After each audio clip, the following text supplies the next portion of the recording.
ఖమ్మం జిల్లా కూసుమంచి మండల కేంద్రంలోని ఎంపీడీఓ కార్యాలయంలో ఇందిరమ్మ మోడల్ హౌస్ ని మంత్రి పొంగులేటి శ్రీనివాసరెడ్డి ప్రారంభించారు. 5 లక్షల రూపాయలతో నిర్మించిన మోడల్ హౌస్ ఎలా ఉంది, మోడల్ హౌస్ లో ఉన్న వస్తువుల గురించి అధికారులను అడిగి తెలుసుకున్నారు మంత్రి.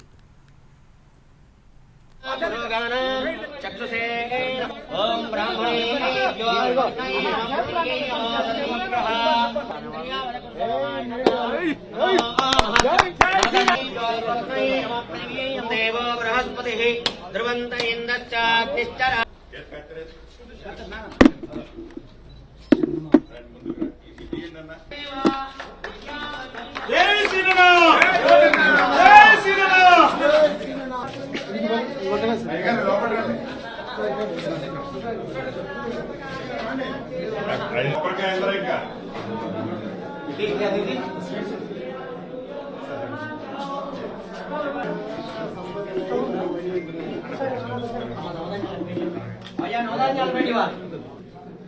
ओम ध्रुवन्ते राजा वरुणो ध्रुवन्ते देवो बृहस्पतिः ध्रुवन्त इन्द्रश्चाग्निश्चर